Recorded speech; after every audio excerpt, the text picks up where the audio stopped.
1934년생이신 장모님이 계십니다. 이번 설 명절 때 문안 인사를 드렸더니 그래도 목사 사위가 있는 게 얼마나 기쁘시던지 전화에 대고 계속 칭찬을 해주셨습니다. 제가 가끔씩 집에 가면 어머니께서 달려오셔서 제 볼에 뽀뽀를 하실 만큼 저를 사랑해 주시는 목사님이십니다. 우리 권사님, 장모님이십니다. 그렇게 잘 이야기를 하시더니 갑자기 그런데 큰 걱정이 있다는 겁니다. 그래서 어머니 왜 그러세요? 무슨 걱정이세요? 그랬더니 하늘에서 전보가 안 온다는 거예요. 하늘에서 나를 불러갔으면 좋겠는데 왜 전보가 안 오냐고 그렇게 말씀하셨어요. 그래서 제가 어머니, 우리는 사는 것도 주의 영광이고 죽는 것도 주의 영광입니다. 우리는 살아도 주를 위해서 살고 우리는 죽어도 주를 위해서 죽습니다. 우리는 죽어도 살 것이고 살아서 믿는 자는 영원히 산다 하신 우리 하나님 아들 우리 주 예수 그리스도의 우리는 말씀을 믿습니다. 어머니, 우리는 살아도 주의 것이고 우리가 오늘 밤 세상을 떠난다고 해도 우리는 죽어도 주님의 것입니다. 그러므로 사나 죽으나 우리가 주의 것이라고 고백했던 사도 바울의 고백이 우리 어머니의 고백과 나의 고백이 되기를 원합니다 하고 그렇게 말씀을 드렸습니다. 연세가 많이 드시면 외롭고 또 연약함도 있으시고 또 가난도 찾아올 수 있지만 적어도 한평생 주님을 위하여 그리고 교회를 위하여 그리고 복음을 위하여 우리가 살았다면 우리는 살아도 영광 죽어도 영광이 될 줄로 믿습니다. 초대교회 순교자였던 스데반 집사님이 복음을 전하다가 순교의 현장을 맞이하셨는데 이렇게 말했습니다. 갑자기 이 세상과 사람들이 다 보이지 않는 겁니다. 그리고 스데반의 눈에는 하늘만 열리는 것이 보입니다. 그리고 그 후에는 하나님의 보좌가 보였습니다. 그리고 그 보좌에 앉으셨던 예수님이 순교하는 자신, 복음의 증인이었던 자신을 향해 일어서 계신 것을 스데반이 보았습니다. 보라, 하늘이 열리고 인자가 하나님 우편에 서신 것을 내가 보노라. 우리는 우리 사도신경에서 예수님이 부활 승천하셔서 하나님 보좌 우편에 앉아 계신 것을 믿지만 적어도 주님의 제자가 오고 주님의 증인이 오고 주님의 신부가 오고 주님의 일꾼이 왔을 때 주님은 보좌에서 일어나셔서 저와 여러분을 맞이할 준비를 하고 계시는 우리 주님이신 줄로 믿습니다. 아멘. 우리가 죽을 때에도 주님이 보이지 누가 보이겠습니까? 우리가 죽을 때에도 낙원이 보이고 천국이 보이지 누가 보이겠습니까? 우리가 일평생 예수만을 바라보고 살아왔는데 우리가 죽을 때 누가 보이겠습니까? 우리가 주님의 신부로 여기까지 달려왔는데 신랑 되신 예수님이 나를 알아보지 못하겠습니까? 내가 주님의 제자로 주님의 일꾼으로 주님의 증인으로 땅끝까지 내가 세상 끝날까지 예루살렘에서 유대에서도 사마리아에서도 땅끝에서도 내가 증인으로 살아왔다면 주님은 일어나서 우리를 맞이해 주실 줄로 믿습니다. 오늘 베드로, 야고보, 요한은 예수님과 함께 변화산에 갔는데 변화산에 가서 얼마나 좋았겠습니까? 이렇게 세 명이 모여서 베드로도 있고 야고보도 있고 요한도 있고 예수님도 계시고 그러나 예수님이 변모하셨습니다. 그리고 갑자기 모세가 나타나고 엘리야가 나타나고 예수님이 모세와 엘리야와 함께 이 말씀을 나누는 것을 보고 거기 갑자기 천국이 된 것입니다. 그런데 이 사건의 끝자리에 가면 베드로는 아무것도 보이지 아니했다. 아무것도 보이지 않고 마지막에는 예수님만 보이더라 이렇게 말씀하고 있습니다. 제가 이 말씀을 읽고 제 목회에 대한 철학을 하나 바꾸게 되었습니다. 하나님 아버지, 나도 어느 곳에 있든지 예수만 보이게 하여 주시옵소서. 아멘. 내가 무슨 일을 하든지 예수만 남기게 하여 주옵소서. 아멘. 나를 남기는 것이 아니라 내 사역을 남기는 것이 아니라 내 목회를 남기는 것이 아니라 하나님 마지막에는 예수만 남기게 하여 주시옵소서. 아멘. 그리고 내가 세상을 떠나는 날까지 내가 무슨 말을 하든지 예수만 말하게 하여 주시옵소서. 마치 사도행전에서 사도들이 고백한 것처럼 사도행전 5장 42절에 그들이 집에 있든지 성전에 있든지 예수는 그리스도라고 가르치기와 전도하기를 그치지 아니하니라. 우리 은퇴하신 장로님 목사님, 일평생 우리가 예수만을 말하고 예수만을 남기고 예수만을 바라보고 산다면 우리는 진짜 주님의 종들이고 주님의 일꾼이고 주님의 말씀을 따랐던 주님의 증인들인 줄로 믿습니다. 아무리 힘들고 어려워도, 몸이 아파도, 가난해도, 병들어도, 환난과 핍박을 당하도 예수만 보게 하시고 예수만 남기게 하시고 예수만 말하고 예수만 찬양하고 예수님만 증거하게 하여 주시옵소서. 그래서 사도 바울은 예수 그리스도의 복음 외에는 내가 다른 것을 알지 않기로, 십자가 외에는 다른 것을 내가 자랑하지 않기로, 예수 그리스도의 복음 말고 내가 다른 것을 전하면 나는 사람의 종이고, 나는 내가 예수의 다른 복음을 전하면 천사라도 나라도 저주를 받을 것이라고 그렇게 말씀했습니다.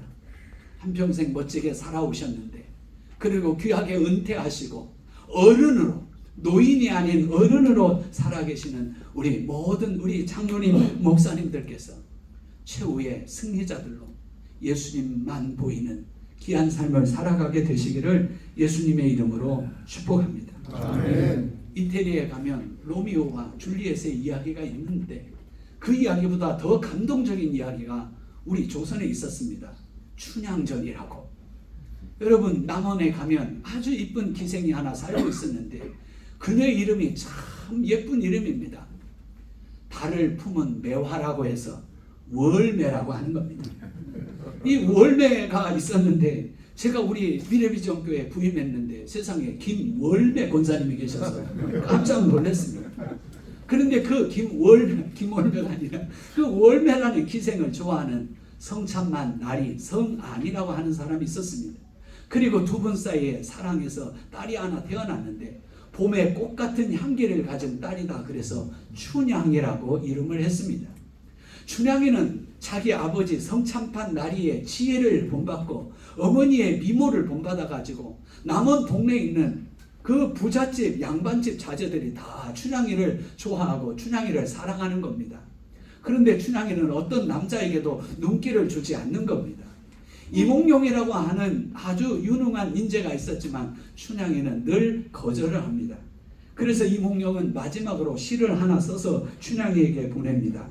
기러기는 바다를 따르고 나비는 꽃을 따르며 바닷개는 굴을 따르고 나의 마음은 춘향이를 따른다. 이렇게 시를 써보내니까 춘향이가 반해서 이몽룡과 사랑을 하고 혼인가약을 맺었다는 겁니다. 그런데 이몽룡의 아버지가 승정원 승지로 승진을 해가지고 지금으로 말하면 왕의 비서실장이 되어서 한양으로 가게 된 거지요. 춘향이는 홀로 남아서 이제 이몽룡을 그리워하며 수절을 하고 있는 거지요. 그리고 그 남원에 변학도라고 하는 사또가 부임해서 춘향이에게 수청을 달라고 말합니다. 그런데 춘향이는 그 오직 이몽룡만을 바라보고 오직 이몽룡만을 기다리고 오직 이몽룡만을 생각하고 오직 이몽룡만을 말하는 겁니다. 여러분, 춘향이도 그렇게 사는데 우리는 오직 예수로 삽시다.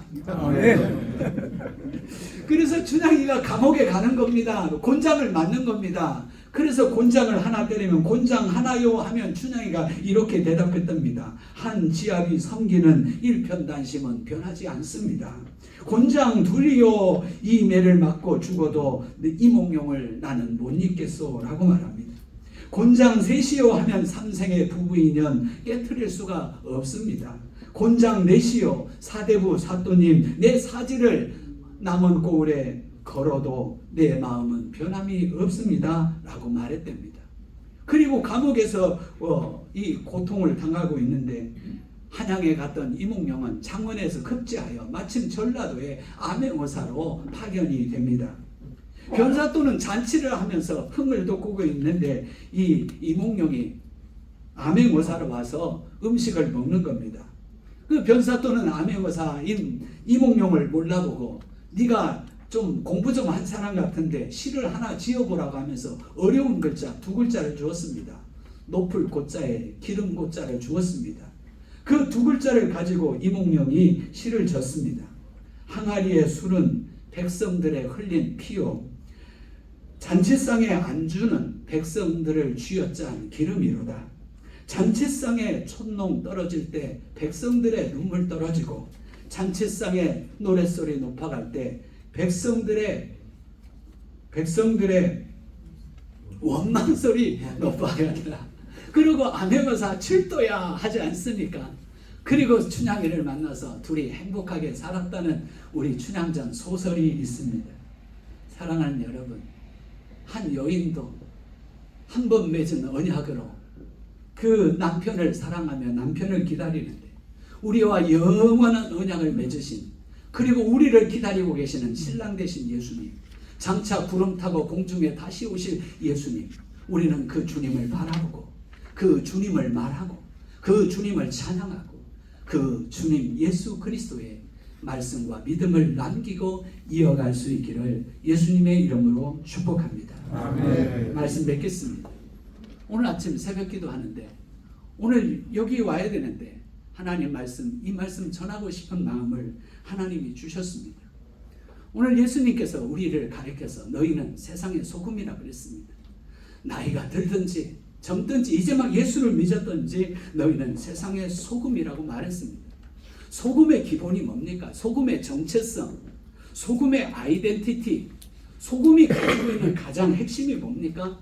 그것은 짠맛이라고 예수님이 말씀하셨습니다.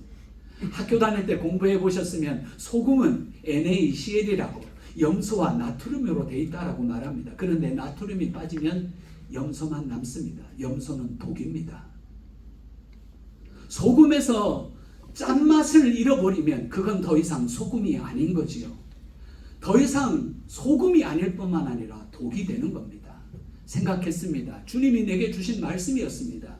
너에게 예수가 없다면 너는 이제부터 독이다.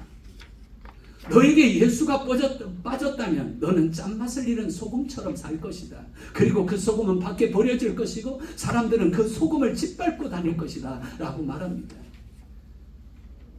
선배, 어르신, 장로님, 목사님, 우리 한국교회가 예수를 잃어버리지 않고 한국교회가 독소를 내지 않도록 불꽃 같은 눈동자로 새벽마다 저녁마다 기도해 주시는 우리 평남교회 은퇴 목사 장로님들이 다 되시기를 예수님의 이름으로 축복합니다. 아멘.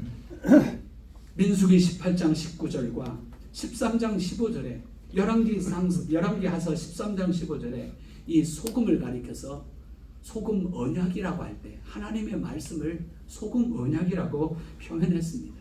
모세가 했던 말을 열왕기하서에서 아비암, 그렇죠? 열왕기상서에서 르호보암의 아들이었던 아비암이 우리 모세 때부터 주셨던 이 하나님의 말씀을 우리가 소금 언약으로 지키자라는 고백을 하는 것입니다. 한국교회가 부족하고 저희 후배들이 부족하고 못나고 연약할 수 있습니다.